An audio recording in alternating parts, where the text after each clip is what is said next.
so nice.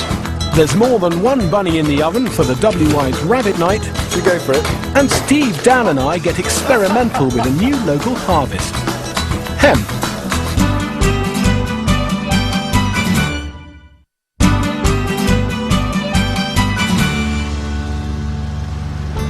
With the WI Rabbit Night just a couple of days away, the ladies are busy working up their dishes for the rabbit recipe competition. So I want to come up with something that'll justify my honorary membership. I'm planning a thrifty store cupboard special. Potted rabbit, or what the French call rabbit rillettes. Well, that is a lovely pile of jointed rabbits oozing with potential. But there's one undeniable fact about rabbit meat, and has a tendency to dryness. To counteract that, there's one ingredient that I like to put in almost all my rabbit dishes. Pork belly. I'm using about half as much pork belly as I've got rabbit. As well as keeping the dish nice and succulent, it'll add richness and depth of flavour. As this rabbit's browning, it's starting to smell really nice. I wouldn't say it's strong or gamey, it's just got a hint of wildness. Beautiful. Right, now for some really sensational seasonings that are just going to lift this whole dish and pick up that lovely wild rabbit flavour. Thyme. Thyme is a fantastic herb with game, and I'm just going to even rub it on the meat so that those essential oils get pretty much everywhere. Plenty of bay leaves, and again, give them a little twist or even a tear to release those flavours. But I have to say, bay is one of my favourite smells in the whole world. Love it. Cloves. This will put a sweet spiciness into the dish, but by gosh, you've got to be careful with these things. If you overdo it with cloves, suddenly everything starts tasting like Christmas. I think 5 is enough. A little bit of mixed spice, and an even little bit of mace. And finish off with a little salt and pepper. Now I'm ready to cover the rabbit with the liquids it's going to cook in, and they are cider, water, and rather a lot of rendered pork fat or lard. Now I know this looks like a really scary amount of pork fat, but don't panic. When it comes to potting it up, only a little bit of the fat will go in. Deglaze the frying pan with the cider and pour over the rabbit, followed by the water and the melted pork fat. Oh, and I very nearly forgot my garlic, and lots of it.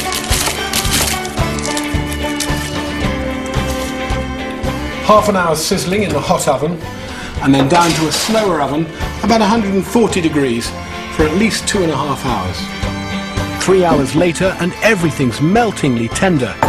Time to drain off that pork fat like I promised. The smell is absolutely fantastic.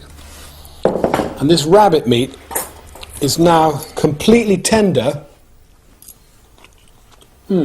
Really moist and juicy and rich with that pork fat. To get the right texture for my potted rabbit, I want a mixture of finely shredded meat and some slightly bigger pieces too. This classic dish can be made in just the same way with duck, goose or pheasant. Here's what's left of the cooking liquid. Fat on the top, really tasty juice at the bottom. Now I really don't need this fat now, but it won't go to waste. It'll make the most incredible roast potatoes. With a hint of garlic, thyme and rabbit. The remaining cooking juices go into the rabbit meat along with a few final tweaks to the seasoning. A squeeze of lemon will cut through that rabbity richness. A pinch of cayenne gives warmth, and it's rounded out with a touch more mace and a twist of pepper. Now for the final mix. It's ready to be potted in sterilised jars. You can pile this in as is and it'll keep in the fridge for a week. But for long-term storage, return the sealed jars to the oven in a tray of hot water and cook for 45 minutes to create an air-free, bug-free seal that'll keep the food fresh for several weeks in a cool larder. Luckily, I've got some left for immediate sampling. That is gorgeous. Those rabbits are welcome back in the garden any time. No, surely not.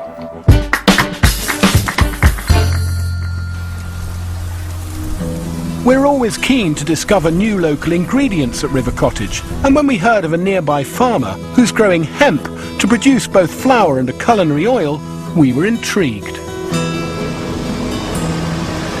Somehow Steve managed to put himself forward as chief investigator, and a few weeks back he went to visit Henry Braham on the eve of his hemp harvest.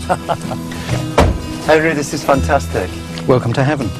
But any hopes that he'll have a high old time on his away day are going to be blown out. What an amazing smell. This legal hemp has weedy levels of THCs, the psychoactive compounds found in its close cousin marijuana.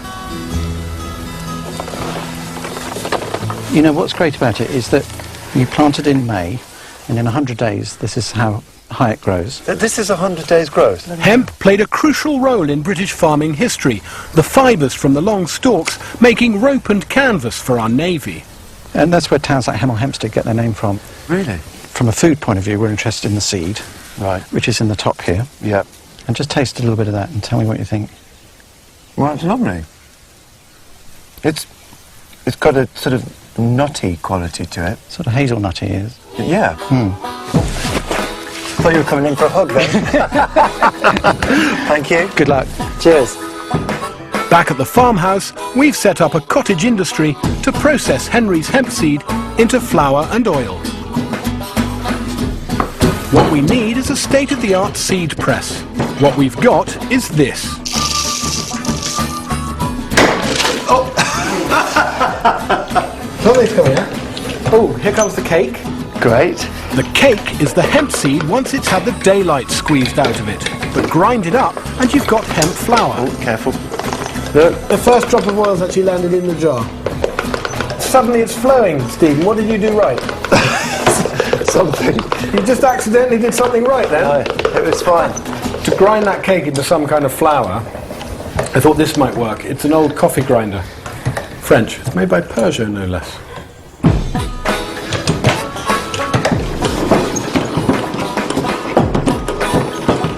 After some serious cranking, grinding and sifting, we've got our flour and our oil. I'm happy with that. Yeah, lovely. You've got half a jar of oil there. Amazing. The first hit's like peanut butter, but then it's got a sort of slightly bitter artichoke. Reminds me of artichokes. I like this. That's good. Like that. Peanut with a hint of artichoke. Brilliant. Can you go along with that? And we've got enough hemp flour for Dan to attempt a loaf. Hemp makes a great addition to wheat or rye bread, and Dan's using 4 parts strong white flour to 1 part hemp. Apart from the usual salt, yeast, sugar and warm water, Dan's also adding a dash of the hemp oil. After being left to rise in a warm spot for a good hour, his loaf is ready for the oven. Looks great, doesn't it? Happy with that? I think you've earned yourself a rest then, haven't you? I'll stay in the kitchen and rustle something else up. And I'm going to make something called dukkha. It's a North African spiced seed and nut dip, and it starts with a handful of almonds. As they take a little colour in the pan, I'm going to add some punchy whole spice seeds, coriander, sesame and cumin. Now, I've never put these in my dukkha before, but on this auspicious occasion, of course I'm going to. Hemp seeds. Toast and toss the seeds over a medium heat until they release their wonderful fragrance. Now for a bit of fire. A couple of pinches of dried red chilies will see to that. You need to keep it on the move, giving it a little shake at least every 30 seconds or so. The smaller seeds are particularly prone to burn, especially the sesames. I'll leave them in the pan and they'll toast a little bit more as they cool while I prepare one last ingredient that makes all the difference. A little bit of fresh mint. Wow, it's now smelling absolutely extraordinary. And as I'm bashing up those almonds, the sweetness is coming through the spice. Now for the mint. Finally, some flaky salt. This finished mix is kind of like a dry dip, but you can also use it to sprinkle over barbecued meats and fish. It's absolutely fantastic. Wow. Check that out, Hugh. Now for a triple tasting of hemp, starting with Dan's loaf. Wow, look at that. Oh, that looks lovely. Cheers. Cheers. I'll tell you what, look at that. Look at that crumb. That's beautiful, Dan. Absolutely beautiful. Really light. The warmth packs all that hempy flavour right in. I think that's delicious, Dan. I love it. But I'm certainly not averse to dipping it into the oil and making it even more hempy. I mean, it's a genuinely great dipping oil, this. Amazing. Which would give any olive oil a run for its money.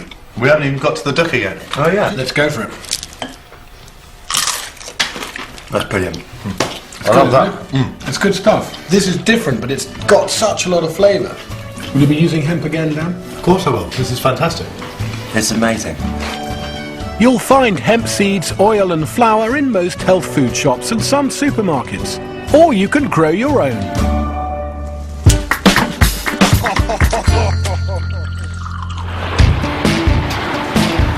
We can't all live far from the maddening crowd, but that doesn't mean we can't all have a touch of the good life.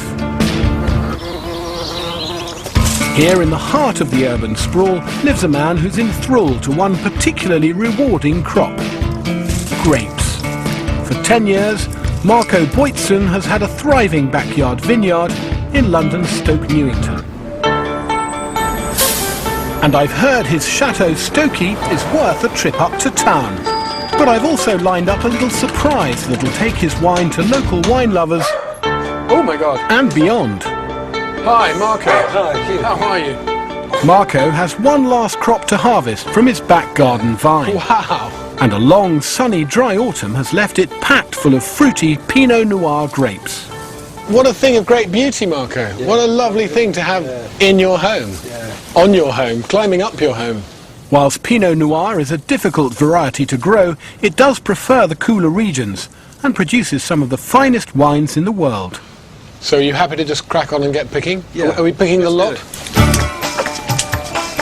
If you like gardening, if you enjoy wine, it's a great hobby to have. A mature vine like Marco's can provide enough grapes for over a dozen bottles of wine. What discourages some people is the fact that it's 3 years before you'll have your first harvest. But patience pays off. And our homegrown wine industry is ripening nicely, with over 350 commercial vineyards in Britain and a growing